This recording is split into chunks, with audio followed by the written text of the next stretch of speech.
Okay, channels కూడా okay sir. Channels sir. Harshit.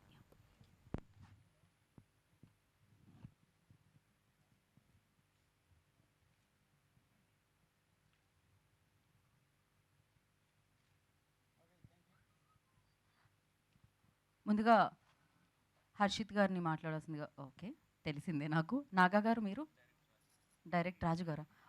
రాజు గారు director. Yeah, Arun గారు కాదు, మీరు ఉంటే డైరెక్ట్ రాజు గారికి ఇచ్చేయమంటున్నారు. డైరెక్టర్ అరుణ్ గారిని ముందుగా మాట్లాడాల్సిందిగా కోరుకుంటున్నాం.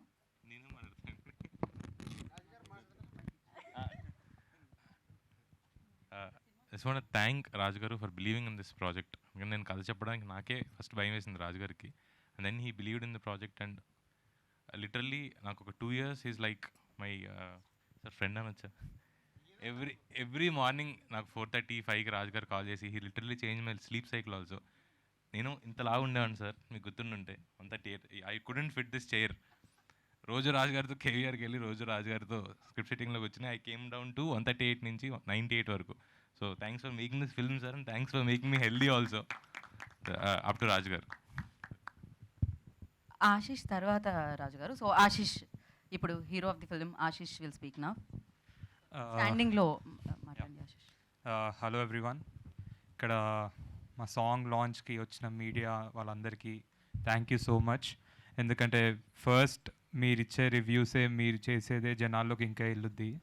అండ్ నేను ఎప్పుడు ఇలాంటి చేయలేదు కాబట్టి మంచిగా నార్మల్గా స్కూల్లోనో కాలేజ్లో స్టడీస్ అంటే ఎగ్జామ్ అయిపోయిన తర్వాత ఒక వైవాకి వెళ్తాం కదా సార్, అట్లా నేను ఫార్మల్గా రెడీ అయ్యి వచ్చా. అంటే Q&As ఉంటాయి అన్నారు. సో ఎప్పుడు నేను మీతో ఇంటరాక్ట్ అవ్వలేదు కదా. సో నిజంగా I was feeling it very special. అంటే మీరు ఏమైనా అడుగుతారు కానీ ఉందో లేదో తెలియదు. So thank you everyone for coming. And Arun, thank you.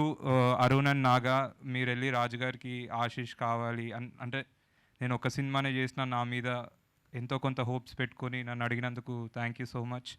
And ఇంత పెద్ద హిట్ తర్వాత కూడా వైష్ణవి మాలాంటి కొత్త వాళ్ళతో యాక్సెప్ట్ చేసినందుకు thank you so much Vaishnavi. And yeah, love అంటే అంత పెద్ద హిట్ కొట్టింది. Yeah, so yeah, love me if you dare. చాలా ఎంజాయ్ చేస్తూ చేశాం ఈ సినిమా. అండ్ ఐ హోప్ మీరు సినిమా చూసి వచ్చేసరికి ఒక వావ్ మూమెంట్లో బయటకు వస్తారని. అండ్ మేమందరం షూటింగ్ అయిపోయే రోజు వరకు కూడా అదే నమ్మాము. అండ్ ఇప్పుడు ఎక్కువ మాట్లాడను. ఐ థింక్ ఆఫ్టర్ ప్రీ రిలీజ్లో మూవీ రిలీజ్ అయిన తర్వాత ఇంకెక్కువ మాట్లాడతాం. Love me if you dare April 25th వస్తుంది. Please watch. ఇప్పుడు దాకా వచ్చిన హారర్ కామెడీ అంతా చూసారు. మొన్న ఓం భీమ్ బుష్ హిట్ అయింది, కంగ్రాచులేషన్స్ టు దెమ్. ఇప్పుడు గీతాంజలి వస్తుంది, నెక్స్ట్ కొన్ని వస్తున్నాయి. కానీ అవన్నీ ఇది కొంచెం కామెడీ కాదు, ఇది ఒక సీరియస్ హారర్ థ్రిల్లర్ మూవీ. ఒక different genre love story, different horror thriller love story, చాలా డిఫరెంట్ ఉంటుంది. సో ఇలాంటి సినిమాలు మీరు యాక్సెప్ట్ చేస్తారనుకుంటున్నాను. And hope you guys will be thrilled after watching the movie. Thank you so much media వాళ్ళందరికీ వచ్చి ఇక్కడ మమ్మల్ని బ్లెస్ చేసినందుకు thank you so much. Thank you Ashish, thank you so much and wish you good luck. And ఇప్పుడు Vaishnavi. 1 second. Thank you Raju garu for giving this movie to me. Thank you. And Vaishnavi will speak now. Vaishnavi. Yup. నువ్వు మాట్లాడు, నేనేమంటున్నాను? నేనేం అనట్లేదుగా. మీరు కూర్చోండి. నేను కూర్చోలేను.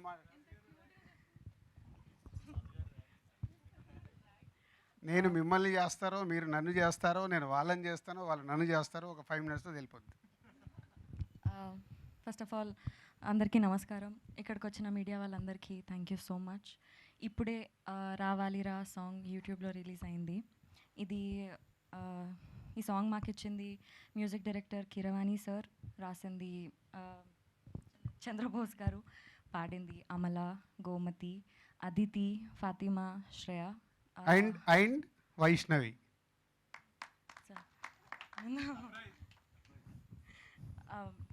వీళ్ళందరికీ thank you so much ఇంత మంచి పాట మాకు ఇచ్చినందుకు. రావాలిరా సాంగ్ ఒక్క ఎక్స్పీరియన్స్ నేను మీ అందరికీ చెప్పాలనుకుంటున్నా. ఒక సెల్లార్లో బ్యూటిఫుల్ సెట్, అమేజింగ్ సెట్ వేసినారు. ఆ రోజు ఇదే మాంటేజెస్ మేము షూట్ చేస్తున్నాము. అప్పటికి ఇంకా పాట ఏం లిరిక్స్ ఏం రాలేవు. ట్యూన్ వచ్చింది. షూట్ చేసుకుంటూ వెనక బ్యాక్గ్రౌండ్లో సాంగ్ పెట్టినాం. నాకు పర్సనలీ స్కేరీ థింగ్స్ అంటే ఫుల్ ఇంట్రెస్ట్, ఫుల్ ఇష్టంతో చూస్తా. ఆ రోజు వెనక నుంచి సాంగ్ ప్లే అవుతుంటే నాకు మస్తు భయమైంది. ఒక డిఫరెంట్ ఎక్స్పీరియన్స్ నేను ఫేస్ చేసిన. It really moved my heart.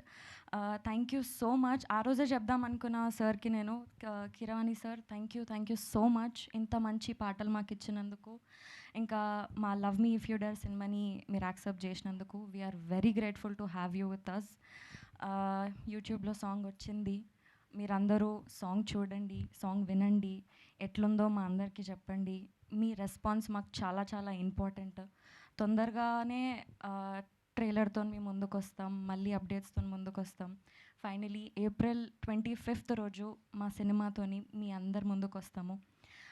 మీ ఉన్న బిజీ స్కెడ్యూల్లో కొంచెం టైం తీసి మీ నియర్ బై ఉన్న థియేటర్స్కి వెళ్ళి love me if you dare cinema చూసి చెప్పండి. మీరు డెఫినెట్గా ఒక కొత్త ఎక్స్పీరియన్స్, డిఫరెంట్ ఎక్స్పీరియన్స్ని మీరు ఫీల్ అవుతారు. Thank you so much. Yeah Vaishnavi, అన్నీ బాగా మాట్లాడినావు. సో యాక్చువల్లీ ఇప్పుడు మీరు చూసిన వీడియోలో కానీ సాంగ్ పాడింది ఇందాక వైష్ణవి చెప్పినట్టు, కీరవాణి గారు ఈ సాంగ్ని ఒక ఎక్స్పెరిమెంట్ లాగా చెయ్యాలి అని ఈ లిరికల్ వీడియోని తయారు చేయడం జరిగింది. 5 సింగర్స్తో ఈ సాంగ్ పాడియడం జరిగింది. కానీ బేసిక్గా సినిమాలో మట్టుకు పాడింది వైష్ణవి. వైష్ణవి వాయిస్ విని కీరవాణి గారు నాగాతో, అరుణ్తో, లేదు నేను వైష్ణవితో ఈ సాంగ్ పాడిస్తాను, ఒకసారి రాజు గారిని అడగండి అంటే, వైష్ణవి పాడతా అంటే ఇంకేం కావాలి, సో గోహెడ్ నాగా అంటే, కీరవాణి గారు చాలా రోజులు 2-3 డేసా 1 వీక్ మేబీ చాలా ప్రాక్టీస్ చేసి ఈ సాంగ్ పాడింది. ఇప్పుడు తెలియకుండానే లీక్ చేసింది. 404లో వెనకకెళ్ళి సౌండ్ వస్తుంటే మేము చేస్తే అని అక్కడే తను చేసింది. డెఫినెట్గా వైష్ణవి మా కోసము, మీడియా వారి కోసము, ప్రేక్షకుల కోసము ధైర్యంగా నువ్వు పాట పాడుతున్నావు. నీకు అందుకే అక్కడ ఆశీస్ సపోర్ట్ ఉన్నాడు, నేను ఇక్కడ సపోర్ట్ ఉన్నాను. నువ్వు పాడతావు. కొంచెం వైష్ణవి కాన్ఫిడెన్స్ పెంచడానికి నిన్న ఒక చిన్న ఈవెంట్కి వెళ్ళినాం కాలేజ్కి. 4 లైన్స్ పాడింది. అక్కడ ఉన్న అందరూ గట్టిగా అరిశారు. నాకు తెలిసి ఇక్కడ కూడా మీరు అరుస్తారు అనుకుంటున్నారు. అరే వీళ్ళు కొంచెం రిజర్వ్డ్గా ఉంటారు, వాళ్ళు మీడియారా, వాళ్ళు వెంకాల మా టీం ఉంది, వాళ్ళని అరుస్తారు. సరే నేను నీకు ట్యూన్ ఇస్తాను, నువ్వు స్టార్ట్ చేయి. ఓకే. తీరారరా తీరారరా తీరారరా రా రావాలిరా రావాలిరా నన్ను చేరగా రా రా. కంటిన్యూ, మళ్ళీ వాళ్ళ తీరా కంటిన్యూ పాడుతూ అద్భుతంగా వాడుతున్నావు. చెప్పండి. నీ రాకతో నేనన్నది తెలియాలిరా. రా రా. Thank you. నన్ను సింగర్ని చేసేసేలాగా. Yeah, thank you Vaishnavi. Thank you so so much. Full song pre release ఈవెంట్లో నువ్వు పాడుతున్నావు, ప్రిపేర్ అవ్వు. 4 లైన్లు వాడి వదిలేస్తా అంటే ఆ రోజు కీరవాణి గారు కూడా ఉంటారు.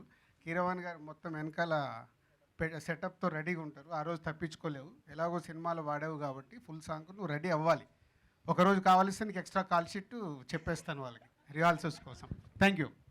అంటే ఇన్ని రోజులు అయినా కానీ నాకు మళ్ళీ మైక్ పట్టుకుంటే అదే యాంగ్జైటీ, అదే భయం వస్తుంది సార్. భయం ఎందుకు? భయపడద్దు, ఏమవుద్ది? వాళ్ళు మనకు నచ్చలేదనుకో ఇట్లా అంటారు, నచ్చింది అనుకో సపోర్ట్లు కొడతారు. రెండే ఇక్కడ జరిగేది, మనం భయపడద్దు. అలా భయపడితే నేను ఇప్పుడు అక్కడ ఫ్యామిలీ స్టార్కు వాడుతున్నారు ఇప్పటివరకు ప్రమోషన్లు, అక్కడ నుంచి షిఫ్ట్ అంటే డ్రెస్ మార్చుకొని వచ్చేసా. యాంకర్స్ మారుతారు కూడా, అలా మారా ఈరోజు. Okay, thank you.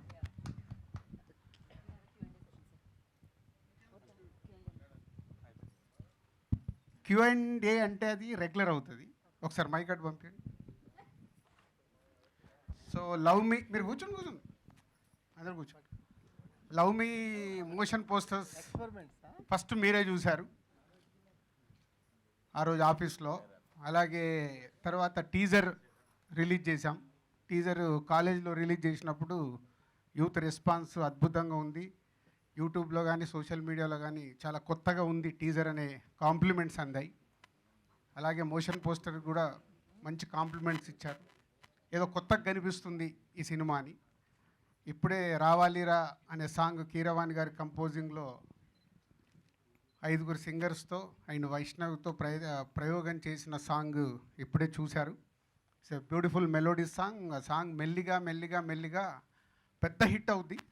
ఎందుకంటే ఈ ట్యూన్ పంపించినప్పటి దగ్గర నుంచి నాకు ఈ పాట హమ్మింగ్, అందుకే హమ్ చేయగలుగుతున్నాను. సో హమ్మింగ్ వస్తూనే ఉంది. సో హమ్మింగ్ వస్తుందంటే ఈ సాంగ్ మెలోడీ సాంగ్. మెల్లిగా మెల్లిగా మీరందరూ తొందరలోనే హమ్ చేస్తూ ఉంటారు ఈ సాంగ్. సో ఎప్పుడు మీరు మమ్మల్ని క్వశ్చన్స్ అడుగుతారు, కొత్త సినిమా అని మేమంటున్నాము. కాంటెంట్ వచ్చిన తర్వాత ఏదో కొత్తగా ఉంది అని చూస్తున్న ప్రేక్షకులు అంటున్నారు. అసలు మోషన్ పోస్టర్ చూసి, టీజర్ చూసి, సాంగ్ చూసి అసలు మీరేమనుకుంటున్నారు ఈ సినిమా గురించి అనేది అడగాలని నాకు రివర్స్ క్వశ్చన్. అంటే లవ్ స్టోరీస్ ఇప్పుడు మోషన్ పోస్టర్ చూశారు, టీజర్ చూశారు, ఇప్పుడు సాంగ్ చూశారు. సాంగ్లో కూడా కీరవాణి గారు ఒక 5 ఎక్స్పెరిమెంటల్గా చేశారు. సో మీరు ఈజీగా మీడియా వాళ్ళు రకరకాలు చూసేసి రివ్యూస్ అనుకోవచ్చు, స్టేట్మెంట్ అనుకోవచ్చు, ఏదైనా ఇస్తూ ఉంటాం. అది మీ ఒపీనియన్ కాబట్టి నాకు ఆనెస్ట్గానే కావాలి మీ ఒపీనియన్. దిల్ రాజు గారి కోసమో టీం కోసమే కాదు. మీరు ఇప్పుడు చూసిన దాంట్లో మోషన్ పోస్టర్ కానీ, టీజర్ కానీ, సాంగ్ని కానీ, సో రిపోర్టర్స్గా, జర్నలిస్ట్గా మీ పాయింట్ ఆఫ్ వ్యూ కావాలి నాకు. ఎలా అనిపిస్తుంది మీకు? అంటే ట్యూన్ కానీ లిరికల్ వాల్యూ ఉన్న సాంగ్లా అనిపించింది సార్. అంటే కదలికలు, కథ అనేది చాలా అద్భుతంగా ఈ లిరికల్ వాల్యూ ఉన్న సాంగ్ అనిపించింది. ఈ ట్యూన్ చాలా లాంగ్విటీ ఉన్న సాంగ్ లాగా అనిపించింది. అంటే ఇది వెళ్ళే కొద్దీ ఈ సాంగ్ యొక్క వాల్యూ పెరుగుతూ ఉంటుంది. అంటే లాంగ్విటీ అంటే ఒక సీజన్లో వచ్చిపోయే సాంగ్ లాగా అనిపించలేదు. లవ్కి రిఫరెన్స్గా చాలా సీజన్లు ఈ సాంగ్ ఉంటుంది అనిపించింది సార్. అంటే ఇన్స్టెంట్గా వినగానే నాకు అనిపించిన ఫీలింగ్ అది. సూపర్. మోషన్ పోస్టర్, టీజర్ చూశారు కదా? అంటే మోషన్ పోస్టర్ చూసినప్పుడు కథను పెద్దగా గెస్ చేయలేదు. ఏదో దెయ్యం ఎలిమెంట్ ఉంది, వీళ్ళు ఏదో ట్రై చేశారు కొత్తగా. అంటే మీరు ఆర్యా రెఫరెన్స్ ఇచ్చారు. మీరు ఆర్యా రెఫరెన్స్ ఇవ్వటం అనేది చాలా పెద్ద మాట. ఆర్యా రిఫరెన్స్ ఇచ్చారు. ఆర్యా రిఫరెన్స్ ఇచ్చింది కరెక్ట్ చేస్తాను. ఆర్యా కథ విన్నప్పుడు ఒక కలిగిన ఎగ్జైట్మెంట్, కొత్త కథ, అరే ఒక డిఫరెంట్ సినిమా ఆ రోజు. అంటే నేను కథ విన్నప్పుడు, మీరు సినిమా చూసాక మీరు డిఫరెంట్, బట్ స్టోరీ విని నేను ఓకే చేసినప్పుడు ఒక ఫీలింగ్ ఉంటుంది కదా, ఒక డిఫరెంట్ ఫీలింగ్. దాని తర్వాత ఈ కథ విన్నప్పుడు నాకు ఒక కొత్త సినిమా, కొత్త యాంగిల్ అటెంప్ట్ చేస్తున్నారు వీళ్ళరు అనే ఫీలింగ్, కంపారిజన్. అది not is Arya story type story అని కాదు సార్. మేము కూడా ఏంటంటే ఆర్యా విన్నప్పుడు మీకు ఇన్స్టెంట్గా ఏ ఫీల్ కలిగిందో మళ్ళీ చాలా రోజుల తర్వాత ఈ ఫీల్ కలిగిందంటే ఆ కాన్ఫిడెన్స్ లెవెల్స్ మాకు అలా అనిపించింది. సో ఎస్విసిలోకి ఫస్ట్ దెయ్యం ఎంటర్ అయింది అనిపించింది. ఎస్విసి కాదు, డిఆర్పిలో డిఆర్పిలో దయ్యం అంటే నాకు భయం. ఫస్ట్ గోస్ట్ స్టోరీ ఎంటర్ అయింది అనిపించింది. చాలా ఇంప్రెసివ్గా ఉంది సార్. ఇప్పటివరకు మీరు రిలీజ్ చేసిన ప్రమోషనల్ మెటీరియల్స్ అన్నీ కూడా సినిమా మీద ఇంట్రెస్ట్ని పెంచుతూనే వెళ్తున్నాయి. ఈ సాంగ్ అయితే నెక్స్ట్ లెవెల్కి తీసుకెళ్ళింది. Thank you. Lakshminarayana. Poster, songs ఇవన్నీ కొద్దిగా క్యూరియాసిటీని క్రియేట్ చేసిన మీలో యాంగ్జైటీ మాత్రం సినిమా మీద కాన్ఫిడెన్స్ లెవెల్లో కనిపిస్తుంది. అంటే అదే నేను చాలా ఎగ్జైటింగ్గా ఉన్నా. ఒక కొత్త సినిమా ఇది. ప్రేక్షకులు కొత్త సినిమాలు అంటే చాలా సినిమాలు మన రిలీజ్ అయినప్పుడు చాలా విచిత్రమైన కామెంట్స్ వస్తుంటాయి. ఎన్నిసార్లు రా ఇదే కథల్ని అటు తిప్పుతారు ఇటు తిప్పుతారు అంటే మనమేమో సేఫ్ గేమ్ ఆడాలి, అన్ని కొత్తవి ట్రై చేయలేం. ఇన్ని సినిమాలు తీస్తున్నప్పుడు కాంటెంట్ని చూసి ప్రేక్షకులకు నచ్చేలాగా సేఫ్ గేమ్ కూడా ఆడుతూ ఉండాలి. అప్పుడప్పుడే కొత్తవి తగులుతాయి. సో నేను ఆ ఎగ్జైట్మెంట్లో ఉన్నాను. ఎప్పుడు కొత్త సినిమా తీయండి అని స్టేట్మెంట్ ఇస్తారు కదా, 2 వెరైటీ స్టోరీ ఇది. అందుకు ఆ ఎగ్జైట్మెంట్ అయితే ఉంది నాలో. బట్ ప్రేక్షకులు మార్నింగ్ షో పడి చెప్పే వరకు మళ్ళీ హార్ట్ టెన్షన్ ఉండనే ఉంటుంది. ఓకే సార్, నాకైతే ఏమనిచ్చిందంటే అంటే ప్రతిసారి ఇలాంటి అంటే గోస్ట్ సినిమా చాలా వచ్చినాయి. అందులో ఏంటంటే లాస్ట్గా ఆ గోస్ట్ ఏదో సాటిస్ఫై అవటం లేకపోతే ఏదో సమ్ ఉంటుంది. కాకపోతే ఇందులో ఏంటంటే హీరోకి ఏదో కొంత ఎఫెక్ట్ కలిగే విధంగా ఏదో ఉంటుంది అని అయితే నాకు అనిపిస్తుంది. ఆ క్లైమాక్స్లో ఆ గోస్ట్ వల్ల హీరో ఏదో సమ్ ప్రాబ్లం అయితే అదవుతాడు, ఏదో ఇది అవకాశం అయితే కనిపిస్తుంది నాకైతే. లేదు లేదు లేదు అందుకే చెప్తున్నాను. ఈ సినిమా చూసేటప్పుడు కూడా నువ్వు ఊహించలేవు నెక్స్ట్ ఏం జరుగుద్దని. చూశాక అర్థమవుద్ది, అమ్మని ఇలా చేశారా, వీళ్ళు మామూలు వాళ్ళు కాదు, వీళ్ళిద్దరు ఉన్నారే. ఈరోజు కూడా మళ్ళీ మార్నింగ్ 4:30కి పిలిచి నాకు సినిమా చూపించారు. 4:30కి నిన్నటి నుంచి చేజ్ చేసి ఆర్ఆర్ జరుగుతుంది సార్ ఫైనల్గా వచ్చి చూడండి అని. 4:30 టు ఆల్మోస్ట్ 8:30, 9 వరకు చూసిన తర్వాత నాకు అనిపించినాయి 4 అవర్స్ కూర్చున్నాం. సో మామూలు వాళ్ళు కాదు వీళ్ళిద్దరు, అంత న్యూ అటెంప్ట్ చేశారు.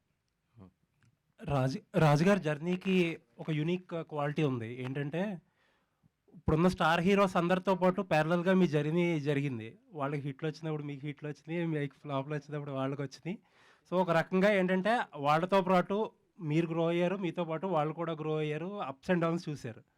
బట్ సినిమా కంటెంట్ గురించి పక్కన పెడితే నాకు అనిపించింది ఏంటంటే శిరీష్ని అంటే ఒక డైరెక్షన్లో కమర్షియల్ కానీ ఆశీష్. ఇంకోటి sorry Ashish. Sorry sorry sir Ashish గారిని నా పేరు ఒక ఆశీష్ సార్. డైరెక్షన్లో కమర్షియల్గా తీసుకెళ్ళిపోకుండా ఒక సినిమాకి సంబంధం లేకుండా యూనిక్గా ట్రై చేస్తున్నారు అనిపించింది. That is the best part of this cinema.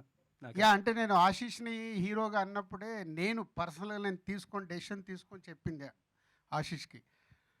చాలామంది హీరోలు ఉన్నారు తెలుగు సినిమాలో, ఇప్పుడు నువ్వు కొత్తగా వచ్చి చేసేదేం లేదు, నువ్వు హీరో అవ్వాలని నీకు ఇంట్రెస్ట్ ఉంది కాబట్టి చాలా కొత్తగా ట్రై చేయాలి.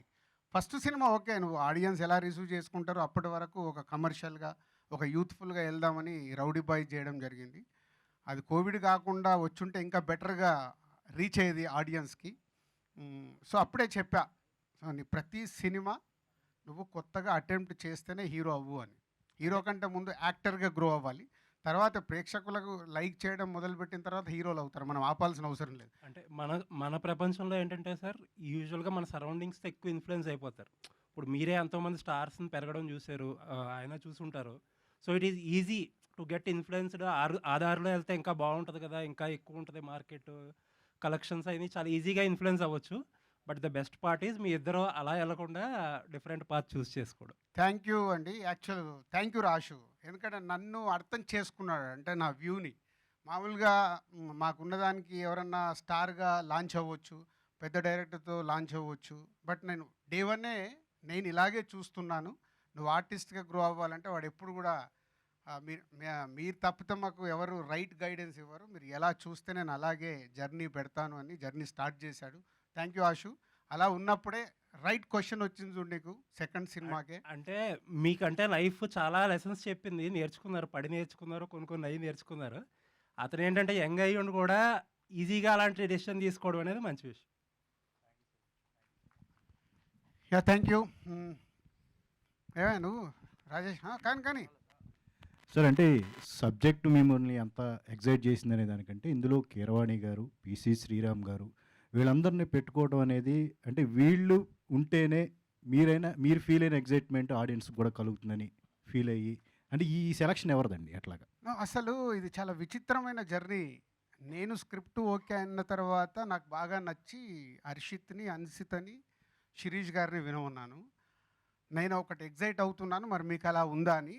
నా ఎగ్జైట్మెంట్ వాళ్ళందరూ ఫీల్ అయ్యారు, ఏదో కొత్తగా ఉంది, భలే అనిపిస్తుంది, ఏదో ఇంట్రెస్ట్ ఉంది. సరే అందరిని అలా అయిన తర్వాత అప్పుడు వీళ్ళకి రివీల్ చేశాను, నాగాకు అండ్ అరుణ్కి. ముందు వాళ్ళు ఆశీషన్ రాలే నా దగ్గరికి.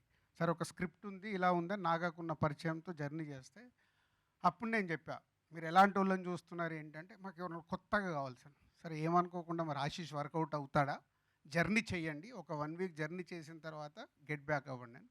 1 వీక్ వాళ్ళు జర్నీ చేసి నాగా వచ్చిన దగ్గరికి చాలా కాన్ఫిడెంట్గా, లేదు సార్ భలే ఉన్నాడు, మాకు భలే సింక్ అయ్యాడు, మీరు మాకు ఆశీష్ని ఇచ్చేయండి మేము చేస్తాం. అలా ఆశీష్ అప్పుడు లాక్ అయ్యాడు, ముందు నుంచి ఆశీష్ కోసం రెడీ కాలే. తర్వాత కెమెరామెన్ ఎవరు, హీరోయిన్ ఎవరు, మ్యూజిక్ డైరెక్టర్ ఎవరు అంటే నేనేదో నా స్టైల్లో నేను చెప్పా, అందరు కొత్తలతో ఇలా సార్ డిఓపి మాకు ఇలా కావాలి, ఏమన్నా మీకు ఇదే నా రియాక్షన్. అంటే మీరు వెళ్ళి అడగగానే పీసీ గారు చేసేస్తారా, మాకు ఒక అపాయింట్మెంట్ ఇప్పియండి సార్. పీసీ గారికి ఫోన్ చేసి చెప్పా. ఆయన ఏంటంటే ఫుల్ స్క్రిప్ట్ తీసుకొని వెళ్ళాలి, వీళ్ళకి ముందే చెప్పా, ఫుల్ స్క్రిప్ట్ తీసుకొని ఒక్కొక్క సీన్ ఆయనకు అడుగుతాడు, నరేషన్ ఇచ్చిన తర్వాత మళ్ళీ ఆయన రీడ్ చేసి కానీ మీకు ఓకే చెప్పడు అని. They went Chennai 2 days. First day మొత్తం సీన్లు చెప్పి నెక్స్ట్ డే ఉండమని అంటే ఉండి అప్పుడు ఫోన్ చేశాడు, sir this film is work, something is new dimension is there, I'm doing this film అని. ఫస్ట్ వాళ్ళ సక్సెస్. మమ్మల్ని కథ చెప్పి ఒప్పియడం వేరు. అలా తర్వాత పీసీ గారు అయిపోయిన తర్వాత మ్యూజిక్ డైరెక్టర్ గురించి ఇలాగే కాన్వర్సేషన్ వస్తే నాగాకి ఏంటంటే విశ్వంబర అప్పుడు మన బింబిసార అప్పుడు వేణు వాళ్ళ బ్రదర్తో కీరవాణి గారు బ్యాక్గ్రౌండ్ స్కోర్ చేశారు. అది ఎక్కడో నాగాకి ఆ కాన్ఫిడెన్స్ ఉన్నట్టుంది. సో ఇలా మాట్లాడుతుంటే, సార్ ఒక్కసారి మేము కీరవాణి గారిని ట్రై చేయాలి. ఇలా చూసా, ఏంటి కీరవాణి గారు ఓకే ఒకవేళ చేస్తా అన్నా ఏమడుగుతాడో ఎంత అడుగుతాడో మన అందరిది ఇలా సినిమా అనుకుంటున్నాం ఎలా అంటే, అది మీరు మాకు వదిలేయండి సార్, మీ బడ్జెట్ ఏంటి చెప్పండి, దాంట్లో నేను సినిమా తీసిస్తాను. అలా కాన్ఫిడెన్స్ బాగా నచ్చింది. అంటే నాతో మాట్లాడేటప్పుడు స్క్రిప్ట్ కాదు, మీ బడ్జెట్ ఏంటో చెప్పండి, ఆ బడ్జెట్ లాక్ చేసి ఇవ్వండి, హర్షిత్ అన్సిత ఉన్నారు కాబట్టి మేము చూసుకుంటాము, ఆ బడ్జెట్లో మీకు సినిమా తీసిస్తాం. ఆ కాన్ఫిడెన్స్ ముందు నాకు నచ్చి, సార్ కీరవాణి గారి దగ్గరికి డైరెక్ట్ ఆయనే అప్రోచ్ అయ్యి ఇలాగే 2-3 మీటింగ్స్ అయ్యాయి, అదే అయింది. ఒకరోజు ఫోన్ చేసి, సార్ కీరవాణి గారు చేస్తున్నారు సార్. షాక్. అంటే పీసీ గారికి నేను అప్రోచ్ అయ్యి చెప్పడం వల్ల చేశాడేమో అని ఒక ఫీలింగ్ నాకు. అంటే నేను దిల్రాజు ఫోన్ చేసి అడుగుతుంటే చేయడానికి ఛాన్స్ ఉంటుంది, కానీ కీరవాణి గారిది అసలు నా ఫోన్ కాల్ లేదు, ఏం లేదు. వాళ్ళే వెళ్ళి స్క్రిప్ట్ ఇచ్చి అప్పుడు వాళ్ళని హీరో ఎవరు అన్నారు. అప్పటి వరకు వీళ్ళు దొంగలు, దిల్రాజు ప్రొడ్యూసర్ అని కూడా ఆయనకు చెప్పలేదంట. అంతేనా? చెప్పకుండా స్క్రిప్ట్తో వెళ్ళారు. తర్వాత మెల్లిగా సరే ఇట్లా దిల్రాజు గారు వాళ్ళ అబ్బాయి ఉన్నాడు కదా, రౌడీ బాయ్ చేశాడు ఆయన అనుకున్నాను. ఓహో కొత్త కుర్రాడే కదా, బాగానే ఉంటుంది మీ దానికి, ప్రొడ్యూసర్ ఎవరు అని అప్పుడు మెల్లిగా రివీల్ చేసి, సో అంటే దిల్రాజు గారు మొత్తం ఇన్వాల్వ్ అవ్వరు సార్, దిల్రాజు ప్రొడక్షన్స్ అని పెట్టి మొన్న బలగం సినిమా చేశారు. సో వాళ్ళ డాటర్ అండ్ హర్షిత్ వాళ్ళ బ్రదర్స్ అన్న వాళ్ళందరూ కలిసి చేస్తున్నారు సార్ అని. సో ఓకే నమ్మాలని తీసుకురండి అంటే అప్పుడు వెళ్ళి వీళ్ళందరూ మాట్లాడుకొని కీరవాణి గారిని ఫైనల్. దీంట్లో నా జీరో ప్రమేయం, మొత్తం వాళ్ళే ప్రతి ఒక్కటి. ఇక్కడ మట్టుకు నా ప్రమేయం ఉంది. వైష్ణవి విషయంలో లాస్ట్ టైం కూడా నేను చెప్పా, బేబీ తర్వాత వైష్ణవి కొంచెం ఎలాంటి సినిమా చేయాలి, ఆల్రెడీ ఆ ప్రొడక్షన్ హౌస్లో తన కమిట్మెంట్ ఉండి, మళ్ళీ ఆ ప్రొడక్షన్ హౌస్ సీనుతో రాజేష్తో నేను మాట్లాడి, ఆశీష్ సినిమా అంటే సీను ఆర్యా సినిమా దగ్గర నుంచి మీ అందరికీ తెలుసు, ఒక మీ జర్నలిస్ట్ లాగా ఎదిగి ప్రొడ్యూసర్ అయినవాడు. సో అన్న మీరు ఆశీష్ గురించి అడిగితే మేము కాదనేది ఏముంది అని బన్నీవాసు వాళ్ళందరూ ఇన్వాల్వ్ అయ్యి సో చేపిద్దాము, పోతే వాళ్ళది కూడా ఒక ప్యారలల్ ఒక సినిమా అనుకున్నారు. అప్పుడు వైష్ణవిని అప్రోచ్ అయ్యి ఇలా ఉంది అంటే అమ్మాయి చాలాసేపు భయపడింది. బేబీ తర్వాత ఆశీష్ అంటే ఇప్పుడు నేను ఏదో ఆనెస్ట్గా ఒప్పుకుంటాను, ఆశీష్తో చెయ్యాలంటే వీళ్ళ ప్రొడక్షన్ హౌస్ ఏముంటుంది, నువ్వేం కన్ఫ్యూజ్ అవ్వద్దు. ఫస్ట్ అన్నిటికంటే గొప్పది స్క్రిప్ట్. నువ్వు స్క్రిప్ట్ ఎగ్జైట్ అవుతేనే సినిమా చెయ్యి, ఆబ్లిగేషన్ నేను ఎప్పుడు అడగను. చూడంటే వచ్చి అప్పుడు ఫుల్గా మొదటి రోజు ఫుల్గా స్క్రిప్ట్ విని ఇంట్రెస్ట్ ఉంది, కానీ ఏం చెప్పకుండా వెళ్ళిపోయిందిగా. ఫస్ట్ డే చెప్పెళ్ళావా, సగం చెప్పింది, బాగుంది చేస్తా చెయ్యనని. మళ్ళీ నెక్స్ట్ డే నాగాకి అరుణ్కి టచ్లోకి వచ్చి నేను ఇంకొకసారి స్క్రిప్ట్ వినాలి అని. షీ కేమ్ అగైన్ ఆఫీస్, ఒక్కొక్క సీన్ నరేషన్ తీపించుకొని ఆల్మోస్ట్ హాఫ్ డే ఆఫీస్లోనే కూర్చొని ఒక్కొక్క సీన్ విని మొత్తం ఎగ్జైట్ అయ్యి అప్పుడు వాళ్ళు నాకు ఫోన్ చేశారు, సార్ మామూలుగా ఎగ్జైట్ అవ్వట్లేదు అమ్మాయి, షీఈ్ వెరీ హ్యాపీ సార్, చేస్తుంది అనుకుంటున్నాం సార్. అప్పుడు నేను ఒక ఫోన్ చేస్తే ఇంకొక నంబరు ఏదో ఆ నంబర్ వాడట్లేదు సార్ అన్నావు నువ్వు. తర్వాత నేను మెసేజ్ పెట్టా, అరే రిప్లై రాదు ఎంతకు నాకు. తర్వాత ఎప్పుడో నైట్ కాల్ చేసి, సార్ ఆ ఫోన్ వాడట్లేదు, నేను ఈ ఫోన్లో ఉన్నాను సార్, నాకు స్క్రిప్ట్ బాగా నచ్చింది సార్, నేను సినిమా చేస్తాను సార్, డేట్లు చూసుకోవాలి. అట్లా స్క్రిప్టే వాళ్ళు నాగా అండ్ అరుణ్ జర్నీ చేస్తూ స్క్రిప్ట్ ద్వారా అందరినీ తెచ్చుకున్నారు, ఇంక్లూడింగ్ మీ. అది స్క్రిప్ట్ స్ట్రెంత్. అందుకే నేను స్క్రిప్ట్ గురించి ఒక డిఫరెంట్ అటెంప్ట్, డిఫరెంట్ ఫిలిం, ప్రేక్షకులు కొత్తదనం ఏదైతే కోరుకుంటారో అది ఫుల్ ప్లెడ్జ్గా ఈ స్క్రిప్ట్లో ఉంది. అదే ఇవందరినీ తెచ్చుకుంది. అంటే పాయింట్ ఆఫ్ వ్యూ పరంగా ఉంటుందా, అదర్ డైమెన్షన్లో ఇందులో థ్రిల్ ఉంటుందా? అంటే చిన్న హింట్ ఇవ్వండి. చాలా విచిత్రంగా ఉంటుంది. ఇందాక అమ్మాయి ఏదో వైష్ణవి దయ్యం అనేసింది. షాకింగ్ ఏంటంటే వైష్ణవి కాకుండా దీంట్లో ఇంకా 4 హీరోయిన్స్ ఉన్నారు. ఇది షాకింగ్. సో అది షాకింగ్. సో కథలో ఏది ఎప్పుడు ఏమి జరుగుతుంది అనేది తెలియదు. సినిమా అంతా చూసిన తర్వాత, అంటే 4 హీరోయిన్స్ ఉన్నారంటే ఫుల్ ప్లేట్గా సినిమాలో ఉన్నారని కాదు, బట్ 4 హీరోయిన్స్ ఉన్నారు. చెప్పేశారు అనుకుంటున్నారు. ప్రతి ప్రెస్ మీట్లో వాళ్ళకి ఏదైనా ఎగ్జైట్మెంట్ ఇవ్వకుంటే ఇప్పుడు హెడ్లైన్స్ ఏం పెట్టాలి, లవ్ మీలో 5 హీరోయిన్స్, నువ్వేం ఫీల్ అవ్వకు, నువ్వే మెయిన్ హీరోయిన్. సరే మళ్ళీ ఇదేంటి రాజుగారు 5 హీరోయిన్లు అంటే నేను డైల్యూట్ అయిపోతా అనుకుంటున్నాము. సో ఇట్లా ప్రతి ఒక్కటి ఒక డిఫరెంట్ యాంగిల్లో ఉంటుంది. సాంగ్ పాడినందుకు ఏమైనా ఎక్స్ట్రా ఛార్జ్ అడిగారండి వైష్ణవి గారు ఏమన్నా? సో వైష్ణవి అంటే ఈ జర్నీలో నేను చూసింది ఒక అప్కమింగ్ అమ్మాయి, తెలుగు అమ్మాయి, హైదరాబాద్ అమ్మాయి. సినిమా కోసం తను ఎంత కష్టపడిందో టీమ్గా మాకు తెలుసు. అంటే ఇలాంటి సినిమా చేసేటప్పుడు భయం ఉంటుంది, అవన్నిటిని దాటి చెయ్యాలి. ఒక గోస్ట్ సినిమా అంటే ఇది ఇందాక అందరం మాట్లాడుతాం, గోస్ట్ లవ్ స్టోరీ ఇది, బట్ ప్రాపర్ లవ్ స్టోరీ. ఈ సినిమా roundup is a proper love story. ఎక్కడిదక్కడ లెవెల్ ఆఫ్ ఇంట్రెస్ట్లో వాళ్ళ స్క్రిప్ట్ రాసుకున్నది it's a ghost love story. Sir మీరు కొన్ని సినిమాలకి కాన్ఫిడెంట్గా ఉంటే ముందే చూపించేస్తారు కొంతమందికి, మీ సర్కిల్లో కానీ మీడియాకి కానీ అదర్ పీపుల్ కానీ. ఈ సినిమాను కూడా అట్లా కొంతమందికి చూపించాలనుకుంటున్నారని విన్నాను. చూపిద్దామని అనుకున్నాను కానీ మళ్ళీ ఇమీడియట్లీ విరమించుకున్నాను. ట్విస్టులు రివీల్ అయిపోతాయి, దీంట్లో ట్విస్టులు ఉన్నాయి. ఎవరు చూసినా ఇప్పుడు ఆ మార్నింగ్ షో తర్వాత ట్విస్ట్ రివీల్ అవుద్ది, కానీ ముందు చెప్తే ఇప్పుడు 5 హీరోయిన్లు ఏంట్రా క్యూరియాసిటీ పోద్దిగా. సో అందుకే ఈ సినిమా ముందు ప్రిపేర్ అయ్యాను, ఎక్స్పెరిమెంట్గా ట్రై చేద్దాము చూపిద్దామని. బట్ ఆ ట్విస్ట్ల గురించి చూపించట్లేదు, డైరెక్ట్ మార్నింగ్ షోనే.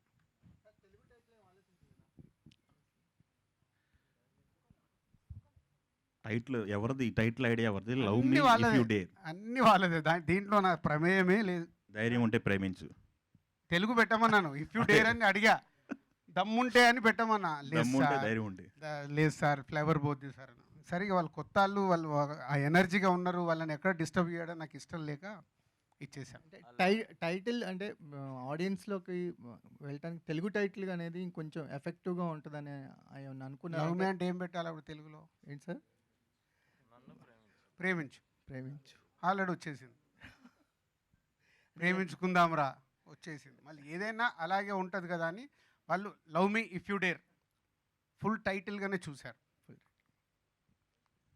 రాజు గారు, మీ ఎగ్జైట్మెంట్ చూస్తే ఓవరాల్గా డిఆర్పి ప్రొడక్షన్ అంటే ఆ ముహూర్త బలం ఎలాంటిదో బాగుంది అనిపిస్తుంది.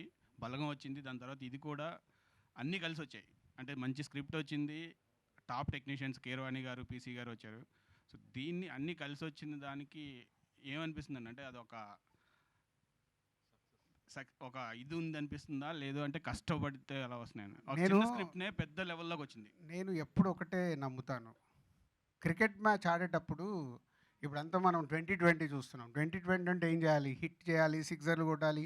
ఇప్పుడు ఐపీఎల్లో చూస్తున్నాం, 20 ఓవర్లలో 250, 300 ఏందో అది విచిత్రంగా, అంటే కొట్టడం తప్పితే ఇంకోట్లేదు. నేను మా పిల్లలందరికీ నేను పాటించిన సూత్రమే చెప్తాను. మీరు గ్రౌండ్లో ఆడండి, గ్రౌండ్లో ఆడుతూ ఉంటే ఒక బాల్ వచ్చినప్పుడే 4 కొట్టండి, బాల్ వచ్చినప్పుడే 6 కొట్టండి. 2020 ఆడితే ఫాస్ట్గా రిటైర్ అయిపోతారు, జనాలు ఇంటికి పంపిస్తారు. సో బెస్ట్ వస్తుంది, నీ హార్డ్ వర్క్తో బెస్ట్ వస్తుంది. నేను దిల్ చేసినప్పుడు ఆర్యా సినిమా సుకుమార్ ఒక ఐడియా చెప్తే పట్టుకొని జర్నీ చేశా, ఆర్యా వచ్చింది. ఆర్యా తర్వాత బోయపాటిని ఇంట్రడ్యూస్ చేస్తే భద్రా వచ్చింది, ఫట్మన్ బొమ్మరిల్లు వచ్చింది. తర్వాత పరుగు, కొత్త బంగారు లోకం, మున్నా, ఇలా కంటిన్యూగా 6 న్యూ డైరెక్టర్స్ని ఇంట్రడ్యూస్ చేసే అవకాశం నాకు అప్పుడు వచ్చింది. గ్రౌండ్లో ఆడటానికే వెయిట్ చేస్తే అన్ని మంచి సినిమాలు చేయలేం, అన్ని గొప్ప సినిమాలు చేయలేం. సో ఇందాక నేను అన్నాను కదా, అప్పుడప్పుడు ఒక గొప్ప స్క్రిప్ట్ దొరుకుతుంది, అప్పుడే 6 కొట్టాలి. అప్పటి వరకు ఆడాలి, మంచి సినిమా తీయడానికి, ప్రేక్షకులకు నచ్చే సినిమా తీయడానికి ట్రై చేస్తూ ఉండాలి. ఒక బాల్ వచ్చినప్పుడు కొట్టాలి. ఇప్పుడు మొన్న వాళ్ళకి బలగం అలాగే వచ్చింది. ఇప్పుడు love me, I'm expecting that, అంటే సంథింగ్ న్యూ. వాళ్ళకు మేబీ నాకు ఆర్యా జరిగినట్టు వాళ్ళందరికీ ఒక ప్రేక్షకులు కూడా అలాగే ఆదరిస్తే ఈ సినిమాని ఒక కొత్త డైమెన్షన్లోకి లైక్ చేస్తే వాళ్ళకి గ్రేట్ ఫిలిం అవుతుంది. సో వాళ్ళు గ్రౌండ్ ఆడుతూనే ఉండాలి. సార్ రాజు గారు, సో మన ఆశీష్ వైవ్ అడుగుతారని చక్కగా రెడీ అయ్యి వచ్చానని చెప్పారు, మొత్తం మీరే ఆన్సర్ చేస్తున్నారు. ఆశీష్ మాత్రం బొమ్మరిల్ ఫాదర్, నిజంగా బొమ్మరిల్ ఫాదర్ లాగానే ఉన్నారు. మీరు ఏమనుకున్నా పర్లా, వాళ్ళు సూపర్ హిట్ కొట్టేసిన తర్వాత వాళ్ళు సూపర్ హిట్ కొట్టేశారు. మార్నింగ్ షో వరకు అరవింద్ గారు నాకు ఒక మాట చెప్పాడు, అరవింద్ గారు ఒక మాట చెప్పాడు నాకు, సార్ సినిమా సూపర్ సార్, భలే రాజు సినిమా అది మార్నింగ్ షో అయ్యే వరకు అస్సలు మాట్లాడకు అంటే అది నిజం. మేము ఎగ్జైట్ అయ్యేది రేపు ప్రేక్షకుడు కనెక్ట్ అవ్వలేదనుకో చెప్పలేం. సో నేను 90% ఆడియన్గానే చూస్తా సినిమాని, కాబట్టి నాకు ఈ ఎగ్జైట్మెంట్ ఉంటుంది. అప్పుడప్పుడు క్యాచ్ ఇస్తా, ఏదో అనుకోనారు ఏంద్రా మిస్ఫైర్ అయింది పోతే ఇమీడియట్లీ రియలైజ్ అవుతా. మార్నింగ్ షో ఆ డే 1 అయిపోగానే సెకండ్ షో డివైడ్ టాక్ వచ్చిందనుకో సెకండ్ షో కూడా వెళ్ళి నేను సినిమా చూస్తాను. అంటే నేను అనుకునే ఏమైనా మిస్ఫైర్ అయిందని. సెకండ్ షోలో అర్థమైపోతుంది, కనెక్ట్ అవ్వట్లే. అంటే ఫ్రైడే రోజే క్లారిటీ, సాటర్డే దాన్ని బ్రెయిన్లోకి వెళ్ళి తీసేసి చెప్పేస్తాను నెక్స్ట్ వర్క్కి వెళ్ళిపోండి అని. అంత క్లారిటీగా లేకుంటే ఇక్కడ గ్రౌండ్లో ఆడలేం. రాజు గారు అంటే చాలా వరకు మనకు తెలుగు ఆడియన్స్ అందరూ లవ్ స్టోరీలే కాకుండా ఇలాంటి దయ్యం సినిమాలు, గోస్ట్ సినిమాలు కూడా చాలా ఎంకరేజ్ చేస్తున్నారు. ఒకప్పుడు ప్రేమ కథా చిత్రం కావచ్చు, నిన్న మొన్న రిలీజ్ అయినటువంటి ఓం బూమ్ బుష్. సో ఇలా కొత్తదనం ఉన్నటువంటి కంటెంట్, వాళ్ళు కష్టపడినటువంటి విధానం, థియేటర్లో చూస్తున్న ఆడియన్స్కి ఏదైనా కొత్తదనం కనిపిస్తే ఆ సినిమాని మంచి హిట్ చేస్తున్నారు. మీరు అన్నట్టు 90% సినిమాకు ముందు ఒక నమ్మకం ఉన్నా లేకపోయినా ఫస్ట్ పడిన తర్వాత మౌత్ టాక్తోనూ ఇలా సో మంచి ఆదరణ లభిస్తుంది. సో దీనిలో సో మీరు విన్నప్పుడు ఆర్య కలిగినటువంటి ఫీలింగ్ ఆ ఫస్ట్ డే రిలీజ్ అయిన తర్వాత కూడా అదే ఆడియన్స్ నుంచి ఎక్స్పెక్ట్ చేస్తున్నారు. నాకు ఆ ఎగ్జైట్మెంట్ మామూలుగా ఉండదు. ఈరోజు మార్నింగ్ 4:30కి వెళ్ళాను కదా, మళ్ళీ ప్రేక్షకుల్లాగే కూర్చుంటాను. ఏం నచ్చుతుంది, ఏం మిస్ అవుతుంది, వాళ్ళకి టెన్షన్ వచ్చేస్తుంటుంది నా రియాక్షన్ చూసి. అంటే వాళ్ళు కొత్త వాళ్ళు, నాకంటే 56వ సినిమా ఇది, అన్ని రకాలుగా నేను చూసేస్తున్నా. సో నేను ఎప్పుడు చూసినా ప్రేక్షకుడు పాయింట్ ఆఫ్ వ్యూలోనే చూస్తాను సినిమాని. కథ విన్నప్పుడు కూడా దాంట్లో ఉన్న ఎగ్జైట్మెంట్ ఏంటి, ఏదైనా కనెక్ట్ అవుతున్నామా లేదా, లేకుంటే ఇంకా 21 years కంప్లీట్ ఏప్రిల్ 5th 21 సంవత్సరాల నుంచి ఇంకా సక్సెస్ఫుల్గా ఇక్కడ నిలబడబడడం అంటే మళ్ళీ కొత్త వాళ్ళని పట్టుకొని జర్నీ చేయడం. కొత్త డైరెక్టర్ని ఇంకా ఇంట్రొడ్యూస్ చేస్తున్నాం. ఇప్పుడు డిఆర్పిలో ఇది 2వ సినిమా, ఇంకా 2 అండర్ ప్రొడక్షన్లో ఉన్నాయి కూడా, 2 కొత్త దర్శకులే. సో వాళ్ళకి ఇచ్చిన టార్గెటే అది. నేను హర్షితకి అందిస్తాను, జర్నీ మీరు మ్యాక్సిమం కొత్త వాళ్ళతోనే చేయండి. అప్పుడే లాంగ్ రన్ వాళ్ళు కూడా గ్రో అవుతారు. ఒక కొత్త వాళ్ళతో తీస్తున్నప్పుడు, జర్నీ చేసేటప్పుడు వాళ్ళు ఫుల్ ఫైట్స్ జరుగుతాయి వాళ్ళకి, నాకు తెలుసు, మెల్లిగా వస్తారు. అది ఉండాలి. అంటే ఒక సినిమా కోసం ఫైట్ చేస్తుంటేనే తప్పులు ఒప్పులు అర్థమై ఫైనల్ అవుట్పుట్ ఇవ్వడానికి అవకాశం వస్తుంది. ఎస్విసిసి నేర్పించినటువంటి అనుభవం ద్వారానే డిపిఆర్ని అలాంటి ఒడిదుడుకుల నుంచి బయట డిఆర్పి నుంచి దిల్ రాజు ప్రొడక్షన్ని కొత్తగా చూపించాలి, కొత్త కథల్ని అందించాలనే ఉద్దేశంతో అక్కడ నేర్చుకున్న అనుభవాలన్నీ ఇక్కడ మళ్ళీ రిపీట్. న్యాచురల్ కదా. ఇప్పుడు ఒక 20 సంవత్సరాలు అయిపోయింది నాకు. అంటే ఎంత కాదన్నా నా ఏజ్ పరంగా కావచ్చు, నా మెచ్యూరిటీ పరంగా కావచ్చు, నేను అన్నీ చూసేసున్నాను. నేను ఇప్పుడు కొత్త వాళ్ళు నా దగ్గరకు అప్రోచ్ అవ్వాలంటే వెరీ డిఫికల్ట్. కొత్త వాళ్ళు ఎవరన్నా వచ్చి నా కథ చెప్పాలి, జర్నీ చేయాలి. అందుకే మీరు లాస్ట్ 10 years నుంచి చూస్తే ఫస్ట్ 10 years నేను కొత్త దర్శకులు ఇంట్రడ్యూస్ చేశాను, నెక్స్ట్ 10 years చేయలేకపోయా. ఎందుకు? వాళ్ళతో నాకు యాక్సెస్ కట్ అయిపోయింది. అమ్మ దిల్ రాజు గారు మనకు అపాయింట్మెంట్ ఏదో దొరుకుతుంది. నిజంగా ఎవరైనా వచ్చినా నేను ఉండే బిజీలో మళ్ళీ ఇంటలేవా అంటే నేను ఉండే బిజీలో టైం షెడ్యూల్ చేయలేను. అప్పుడే హర్షిత్ ఫీల్డ్లోకి వస్తా అన్నప్పుడు హర్షిత్ని మెల్లిగా నువ్వు కొత్త వాళ్ళతో జర్నీ స్టార్ట్ చేయి, అది టైం పట్టింది. సో అప్పుడు మళ్ళీ ఆలోచించి, లేదు ఇప్పుడు ఎస్విసి అంటే కొత్త వాళ్ళకి ఇంకా అంత ఆపర్చునిటీ రాదేమో, పెద్ద హీరోతో పెద్ద డైరెక్టర్లో కాంబినేషన్లో, అటు తమిళ్ ఇటు హిందీ ఇంత బిజీగా ఉన్నాం. సో స్ప్లిట్ చేయాలని వాళ్ళని ఇద్దరిని, సరే మీరు డిఆర్పి స్టార్ట్ చేయండి, కొత్త వాళ్ళతో జర్నీ స్టార్ట్ చేయండి. సో ఇక్కడ 2 జరుగుతాయి. న్యూ టాలెంట్ని ఎంకరేజ్ చేసినట్టు ఎప్పుడో నేను 10 ఏళ్ల క్రితం చేశా. న్యూ టాలెంట్ ఇప్పుడు కంటిన్యూగా కొత్త దర్శకులను ఇంట్రడ్యూస్ చేస్తున్నాం. అలాగే న్యూ కాంటెంట్, టాలెంట్తో పాటు కొత్త కంటెంట్. ఇప్పుడు వచ్చే వాళ్ళు ఇలా ఆలోచిస్తారు, ఇప్పుడు లవ్ మీ ఆలోచించినట్టు, మొన్న బలగం ఆలోచించినట్టు, ఇలా కొత్తది ఏదైనా వాళ్ళు చెప్పడానికి ట్రై చేస్తారు. వాళ్ళకి అదే చెప్తాను, నా సక్సెస్ పర్సంటేజ్ 70. నా 50 సినిమాలలో 35 సినిమాలు హిట్లు, సూపర్ హిట్లు, బ్లాక్ బాస్టర్స్ ఉన్నాయి. ఒక 5 యావరేజ్ ఉన్నాయి, 10 ఫ్లాపులు తీసా. వాళ్ళకి ఇదే టార్గెట్ పెట్టుకోండి. మీరేం దేవుళ్ళు గారు 10 సినిమాల్లో 3-4 క్యాచ్ ఇస్తారు, అది నేర్చుకోవాలి. ఆ క్యాచ్లో నుంచి తప్పు చేయకుండా నెక్స్ట్ జాగ్రత్త పడాలి. సో ఆ టార్గెట్ పెట్టుకొని వెళ్ళండి. నేను ఎలా గ్రో అయ్యానో అలాగే పెట్టుకొని వెళ్ళండి అని హర్షిత్కి, హన్సితకి అండ్ ఆశీష్కి ఇందాక నేను చెప్పాను కదా ఎగ్జాంపుల్. టాప్ హీరోస్ని ఇచ్చా, తెలుగు, తమిళ్, హిందీ. టాప్ హీరోలో జర్నీ చూడు. ఇందాక మీరు అడిగారు క్యారెక్టర్గా, ఎస్ వాళ్ళు ఎవ్వరు కూడా ముందు హీరోలం అయిపోదాము, మనం లాంచింగ్ ఇలా అవ్వాలని ఎవరు ప్రయత్నం చేయలేదు. తెలుగు, తమిళ్, హిందీలో ఉన్న టాప్ మోస్ట్ సూపర్ స్టార్స్ 3 పేర్లు ఇచ్చి, ఇగో వీళ్ళు నీకు ఎగ్జాంపుల్, నీ జర్నీ అలా ఉండాలి. నువ్వు మెల్లిగా క్యారెక్టర్ నోన్ చేసుకొని ఆర్టిస్ట్గా ఎదిగావు అనుకో, నీకు లాంగ్ జర్నీ ఉంటుంది. ఇప్పుడు హీరో అయిపోయి 2 ఇట్లు కాగానే 4 ఫ్లాప్లు అయినాయి అనుకో, ఇక్కడ మర్చిపోతారు. సో ఎవ్రీ సినిమా నీకు కొత్త సినిమానే, పట్టుకొని జర్నీ చెయ్యని చెప్తే దే ఆర్ ట్రైంగ్, చూద్దాం. సార్ అంటే ఇందాక మీరు అన్నారు చాలామంది కొత్త దర్శకులను మీరు వరుసగా ఇంట్రడ్యూస్ చేశారు. అంటే మీ వర్క్ ఎక్స్పీరియన్స్ వలన వాళ్ళు స్క్రిప్ట్ మీద ఎక్కువ టైం కేటాయించడం, సినిమాకి మధ్య గ్యాప్ రావటం, అంటే మీ అండర్లో వర్క్ చేయటం వల్లే వాళ్ళకి ఆ విధానం అనేది అవలంబిందని చెప్పి అనుకోవచ్చు. వంశీ పైడిపల్లి గారికి కానీ, బోయపాటి గారికి కానీ, ఎవరు చేసినా సరే. న్యాచురల్గా అంటే ఇప్పుడు ఒక్కొక్క దర్శకుడిది ఒక్కొక్క వర్కింగ్ స్టైల్ ఉంటుంది. ఇప్పుడు సుకుమార్ ఇవాళ ఆల్ ఇండియాలో టాప్ 3 దర్శకుల్లో మా సుకుమార్ ఒకడు, నాకు చాలా గర్వంగా ఉంది. అలాగే మా బన్నీ ఇవాళ ఇండియన్ ఫిలిం ఇండస్ట్రీలో ఒక టాప్ రేంజ్లోకి వెళ్ళిపోయారు. ఒక్కొక్కరిది, సుకుమార్ది ఒక వర్కింగ్ స్టైల్, బోయపాటిది ఒక వర్కింగ్ స్టైల్, భాస్కర్ది ఒక వర్కింగ్ స్టైల్, వంశీది ఒక వర్కింగ్ స్టైల్, ఇట్లా డిఫరెంట్ పోతే మేము అందరం ఇందాక వారు అన్నట్టు హీరోలు కూడా గ్రో అయిన హీరోలు. ఎస్, ఎన్టీఆర్, ప్రభాస్, బన్నీ, నేను అందరం ఆల్మోస్ట్. ఎన్టీఆర్ మాకు సీనియర్, నేను డిస్ట్రిబ్యూటర్ అన్నప్పుడు. బట్ నేను ప్రొడ్యూసర్ అయినప్పుడే ప్రభాస్, బన్నీ ముగ్గురు సినిమాలు మేము ఒకటేసారి రిలీజ్ అయ్యాయి. నాది ఢిల్లీ రిలీజ్ ముందు గంగోత్రి రిలీజ్ ముందు ప్రభాస్ది సెకండ్ ఫిలిం రాఘవేంద్ర. 1 వీక్లో. సో అందరం అలాగే గ్రో అయ్యాం. ఇప్పుడు ప్రభాసు, బన్నీ, ఎన్టీఆర్ మేమందరం జర్నీ, వాళ్ళందరూ ఇవాళ ఆల్ ఇండియాలో టాప్ పొజిషన్లో ఉన్నారు. ఈ 20 ఇయర్స్లో మా journey it's a great journey. మొన్నే బన్నీ, నేను, సుకుమార్ అనుకున్నాం. ఆర్యాకి పనిచేసిన అందరు ఇవాళ టాప్ పొజిషన్లో ఉన్నారు. కరెక్ట్. ఇప్పుడు 20 ఇయర్స్ May 7th అందరినీ ఒక దగ్గర రీయూనియన్ చేద్దామని అనుకుంటున్నాం. May 7th మేబీ అందరు అవైలబుల్ ఉంటుంది, అది కూడా ఒక ఈవెంట్ చేస్తాం. సో అలా నేర్చుకోవడమే. ఇప్పుడు వాళ్ళందరూ నేర్చుకోవడం వల్లే పెద్ద దర్శకులు అయ్యారు. ఎక్స్పీరియన్స్. ఇప్పుడు వీళ్ళు కూడా 2 ఇయర్స్ జర్నీ చేశారంటే దీని తర్వాత వాళ్ళకి ఇది ఒక ఎక్స్పీరియన్స్. ఓహో, ప్లస్లు ఏమున్నాయి, మైనస్లు ఏమున్నాయి, ఎలా వర్క్ చేసుకోవాలి అనేది ఇప్పుడు వాళ్ళకు ఎక్స్పీరియన్సే అవుతుంది.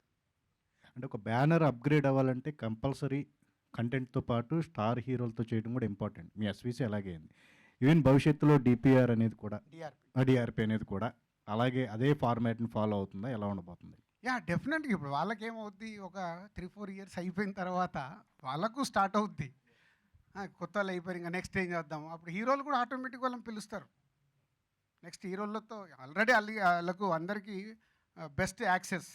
ఎస్విసి వల్ల అందరు హీరోల దగ్గరికి ఫోన్లో మాట్లాడతారు, వెళ్ళగలుగుతారు. రేపు వాళ్ళకి ఏదైనా కథ ఎగ్జైట్ అయినప్పుడు డెఫినెట్గా వెళ్తారు. వాళ్ళకి ఎన్ని రోజులు ఇక్కడే ఉండాలనుకుంటారు. వాళ్ళు ఒక పెద్ద సినిమా తీయాలనే టార్గెట్ ఉంటుంది. ఆల్రెడీ హర్షిత్ ఒక స్క్రిప్ట్లోనే రెడీ చేసి ఉన్నాడు. అది ఎప్పుడు పట్టాలెక్కించుకుంటారో తెలియదు, అది పాన్ ఇండియా కథ. So already is a script ready. So జరుగుతుంది అది. ఇద్దరిలో ఎవరికి పెర్ఫార్మెన్స్ బాగుంది అంటే వాళ్ళ క్యారెక్టరైజేషన్ చూసుకుంటే మీరు ఎగ్జైట్ అయింది ఇలా? అంటే ఇప్పుడు నేను చెప్తే ఎలా ఉంటుందంటే ఏదో ఎక్కువ మాట్లాడినట్టు అవుతుంది, అది ప్రేక్షకులకే వదిలిపెడతాను. But no doubt Vaishnavi already Baby అనే సినిమాలోనే ఇరగదీసేసింది, దాంట్లో డౌట్ లేదు. ఆశిష్ రౌడీ బాయ్స్ చేశాడు. రౌడీ బాయ్స్లో తను బాగా పర్ఫామ్ చేశాడు, హీరోగా పాస్ అయ్యాడు. హీరోని ఎవరు అమ్మ ఈడేం హీరోరా, ఇదేం పర్ఫార్మెన్స్ అని తిట్లా, బాగానే ఉన్నాడు, కొత్త కుర్రాడు బాగానే చేశాడు, ఫస్ట్ సినిమా లాగా లేదనేది కామెంట్స్ వచ్చాయి. సో ఆశిష్కి ఇంకా ఈ సినిమా ఇంకా ముందుకు తీసుకెళ్తుంది. బట్ ఆ సినిమా రిలీజ్ అయ్యాకే ఎవరు ఎలా చేశారనేది మెల్లిగా అర్థమవుతుంది. రాజుగారు, అంటే మీరు ఇన్నేళ్ల జర్నీ మంచి సినిమాలు తీస్తూ వచ్చారు.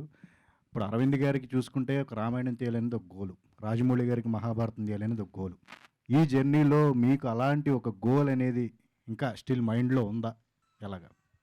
అంటే డెఫినెట్గా ఇప్పుడు హర్షిత్, అన్సిత డిఆర్పి చేస్తూ కొత్త దర్శకులతో ఎలా చేస్తున్నారో నాకు కూడా 21 ఇయర్స్ అయిపోయింది. 25, 26లో ఒక పెద్ద సినిమా తీయాలి, అది పాన్ ఇండియాలో ఎక్స్ట్రాడినరీ హిట్ అవ్వాలి.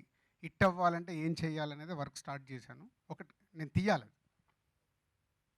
All the best sir. Thank you. Ashish గారు, ఆ లవ్ మీ టైటిల్లో హార్ట్ అన్ని బ్రేక్లు అయిపోయింది, అన్ని ముక్కలు అయిపోయింది. ఎవరిది, మీదా వైష్ణవి ఆట? ఎప్పుడైనా అబ్బాయిల దగ్గర సార్ బ్రేక్ అయ్యేది. అయ్యో, ఓకే. చేసింది ఎవరు సార్? అది బ్రేక్ అవ్వలేదు సార్, అది తిరిగి అతుక్కుంటుంది. సో ఏం చెప్పినా ఇక్కడ మా డైరెక్టర్ కొంచెం తర్వాత నన్ను తిడతాడు. కానీ దాని మీనింగ్ నేను చెప్పింది అది అతుక్కుంటుంది. ఆశీష్ గారు, అంటే ఫస్ట్ సినిమా తర్వాత ఈ సినిమాకి వచ్చినప్పటికి ఒక జర్నీ స్టార్ట్ అయింది. వన్ ఫిల్మ్ ఎక్స్పీరియన్స్డ్ పర్సన్ అంటే మీకు కొత్త అనేది ఫస్ట్ సినిమాతోనే పోయి ఉంటుంది. ఈ సినిమా జర్నీ కంప్లీట్ అయ్యేసరికల్లా ఆర్టిస్ట్గా మీకేమైనా కాన్ఫిడెన్స్ లెవెల్స్ పెరగడం కానీ అంటే ఎంత గ్రో అయ్యారని అనిపిస్తుంది సెల్ఫ్గా అసెస్ చేసుకుంటే? అంటే ఎస్ సార్. అంటే ఇప్పుడు వర్క్ చేస్తున్నప్పుడు ఆబ్వియస్లీ మనకి ఎక్స్పీరియన్స్ పెరుగుతూ ఉంటుంది కదా. కంప్లీట్గా నేను ఏదో చేసేసాను అన్నాను, బట్ యా అంటే ఇంతమంది మంచి టీంతో డెఫినెట్గా ఇంకా బాగా నేర్చుకున్నాను. ఐ హోప్ రౌడీ బాయ్స్ కంటే దీంట్లో ఇంకా నా పర్ఫార్మెన్స్ నచ్చుతుంది అని నేను కోరుకుంటున్నాను. సినిమా రిలీజ్ అయ్యాక మీరు చెప్తే అప్పుడు నేను ప్రిపేర్ అవుతాను, నేను ఇంకా నేర్చుకోవాలా ఏం చేయాలి అనేది. ఐ థింక్ నేర్చుకున్నాను. ఐ హోప్ మిమ్మల్ని నేను ప్లీజ్ చేస్తాను నా పర్ఫార్మెన్స్. అంటే కాంబినేషన్స్ కాకుండా కంటెంట్ వైజ్ ఆలోచించడం అంటే రౌడీ బాయ్స్ చూసినా ఇప్పుడు లవ్ మీ చూసినా కంటెంట్ వైజ్గా మీ జర్నీ వెళ్తున్నట్టు అనిపిస్తుంది. అంటే లైక్ సైడ్ మా మిత్రుడు అడిగినట్టు అంటే కాంబినేషన్స్ క్రేజ్ కాకుండా కంటెంట్ వైజ్ జర్నీ కనిపిస్తుంది. అంటే మీ స్టోరీ సెలెక్షన్స్ ఇది ఇలా కంటిన్యూ చేద్దాం అనుకుంటున్నారా లేదా? డెఫినెట్గా సార్. అంటే మేము చిన్నప్పటి నుంచి చూస్తూ వచ్చింది రాజుగారినే. ఆయన దేన్ని నమ్ముకున్నారు? కంటెంట్నే నమ్ముకున్నారు. సో మేము పుట్టినప్పటి నుంచి చూస్తుంది రాజుగారినే కాబట్టి ఏదో ఒక పాయింట్లో అరే సక్సెస్కి అదే చేయాలి, కంటెంట్నే నమ్ముకోవాలి. సరే రాజుగారు చెప్పినట్టు సక్సెస్ ఫెయిల్యూర్స్ వస్తాయి, కొన్నిసార్లు మనం కూడా తప్పుగా జడ్జ్ చేయొచ్చు ఏదైనా, కానీ కంటెంట్ బాగుంటే డెఫినెట్గా మనని కంటెంటే ఒక మంచి పొజిషన్లో నిలబెడుతుందని నేను కూడా అదే నమ్ముతున్నాను సార్ బేసికల్లీ. సో అందుకే అంటే నేను ఇప్పుడు నాకు ఒకటి నచ్చిన ఒక 10 పీపుల్ నా చుట్టుపక్కల ఉన్న వాళ్ళని వినిపించి సార్ ఇది బాగుందా, రాజుగారికి నా దగ్గరికి వచ్చినాయి రాజుగారికి వినిపించి, రాజుగారి దగ్గరికి నేను హర్షితకి వినిపించి, అంటే ఒక కలెక్టివ్గా విని ఓ ఇది కరెక్ట్ కంటెంట్ చాలా బాగుంది అంటే అప్పుడు we are going forward sir. So basically మేము నేను పర్సనలీ నమ్ముతుంది కంటెంట్. వైష్ణవ్ గారు, సో బేబీతో ఒక స్టార్ ఇమేజ్ అనుకోవచ్చు. అంటే యూత్లో బాగా వెళ్ళింది మీ క్యారెక్టరు. చిన్న నెగిటివిటీ క్యారెక్టర్ మీద ప్లే చేసినప్పుడు చిన్న నెగిటివిటీ ఆడింది. లవ్ మీలో మీకు డిఫరెంట్ అన్యూజువల్ లవ్ స్టోరీ కనిపిస్తుంది. అంటే ఎలాంటి ఇమేజ్ ఈ క్యారెక్టర్ మీకు ఇస్తుంది అనుకుంటున్నారు?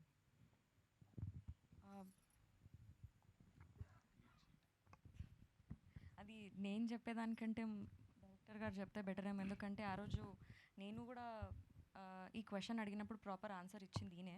సో మేబీ మీరు లేదా క్లీన్ షీట్ అంటారు ఐడియా ఉందండి? క్లీన్ షీట్ అమ్మకి అంటే అందుకు క్లీన్ షీట్. ముందు వచ్చిన డౌట్స్ ఏంటండి, తర్వాత వచ్చిన క్లారిఫికేషన్స్ ఏంటండి? ఫస్ట్ ఏదో డౌట్ వచ్చింది అది చెప్తే స్టోరీ రివీల్ అవుద్ది ఆబ్వియస్లీ. ఇది నేను స్టోరీ వినేటప్పుడు లవ్ స్టోరీ అని చెప్పినారు కదా. నరేషన్ అప్పుడు నాకు కొత్త ఎక్స్పీరియన్స్, ఈ భయాలు అవన్నీ ఉన్నాయి. సో నేను అడిగిన క్వశ్చన్ అసలు దయ్యాన్ని లవ్ చేయడం ఏందా పాయింట్ అని అంటే హీ సెడ్, నాకు అది కరెక్టే అనిపించింది. ఇప్పుడు మనం లవ్ ఎవరినైనా చేయొచ్చు, మనకన్నా ఏజ్లో తక్కువైన వాళ్ళని చేయొచ్చు, మనకన్నా ఏజ్లో పెద్దగైన వాళ్ళని చేయొచ్చు, అది దయ్యాన్నైనా చేయొచ్చు అని చెప్పారు. ఇప్పుడు మనమైనా కానీ ఒకరి మీద లవ్ ఉంటే వాళ్ళు పక్కన ఉంటేనే మనం లవ్ చేస్తాం అనేది లేదు కదా సార్. వాళ్ళ నుంచి దూరంగా ఉన్నా కానీ మనం వాళ్ళని లవ్ చేయొచ్చు. సో ఈ క్వశ్చన్ నాకు ఎక్కువ రేజ్ అయిన ఉండే, సో నాకు ఆ ఆన్సర్ దొరికింది. Thank you sir. సినిమాలు ఎక్కువ ఇష్టమా, దయ్యం సినిమాలు ఎక్కువ ఇష్టమా? పర్సనల్గానా? ఓకే, చూడడం దయ్యం సినిమాలు ఎక్కువ ఇష్టం, చేయడం లవ్ సినిమాలు ఎక్కువ ఇష్టం. రెండు ఈ సినిమా ఫుల్ఫిల్ చేసిందా?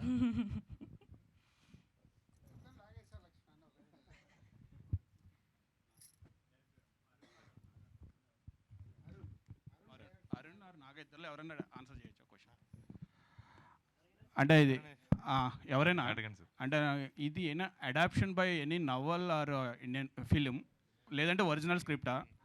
ఒరిజినల్ అంటే మీరు ఒరిజినల్ స్క్రిప్టా లేదంటే ఎక్కడైనా ఇన్స్పైర్ అయ్యారా అని చెప్పంట. అంటే నాకు రిఫరెన్సెస్ ఏంటంటే 1-2 తగులుతున్నాయి, కానీ మేము ట్రైలర్ చూస్తే కానీ చెప్పలేం అవ్వా కాదా అన్నది. హిందీలో స్త్రీ ఒకటి వచ్చింది కదా, స్త్రీ రెఫరెన్స్. అదే నేను అంటే రిఫరెన్స్ మాకు అనిపిస్తుంది కానీ బట్ ఇట్స్ నాట్ క్లియర్. నేను ఒక్క నిమిషం, ఇప్పుడు అందుకే అడిగింది, మీరు ఇవి చూసారు కదా, మీ దగ్గర ఏమైనా క్వశ్చన్స్ ఉన్నాయా ఆన్సర్ ఇద్దామని. కరెక్ట్ పాయింట్కే ల్యాండ్ అయ్యావు. స్త్రీ కాదు.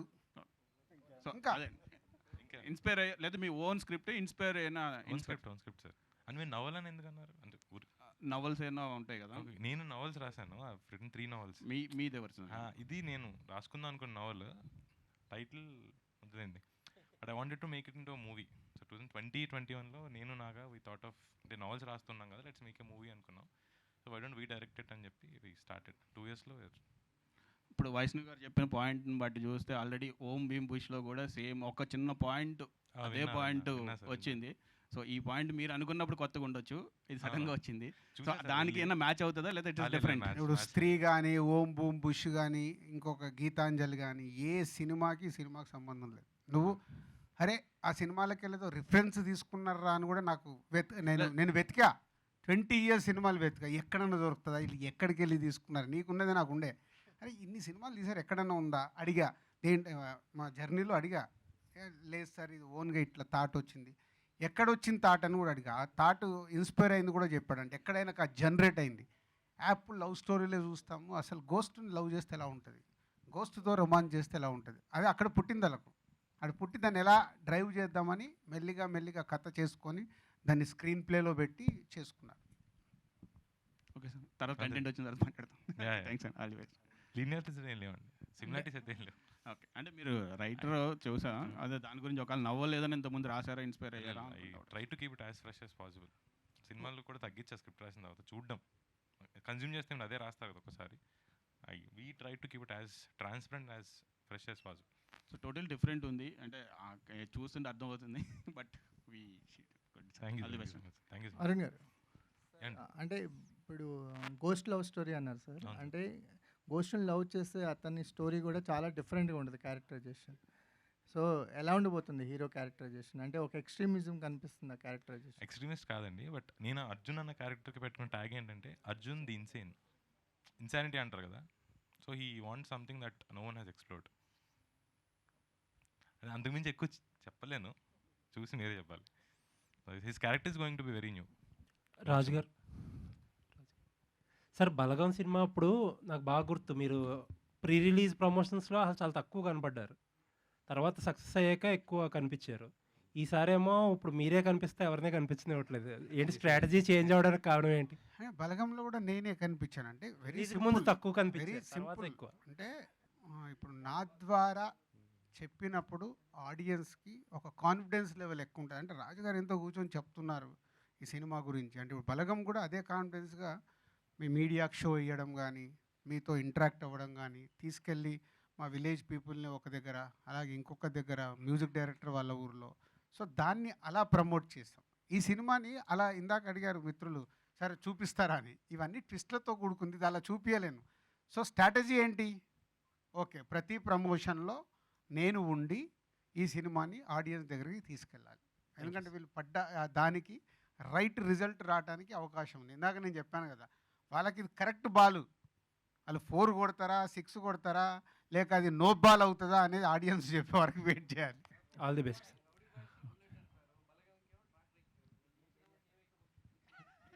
గోస్ట్ బాగా ఫాలో చేస్తున్నావే నన్ను.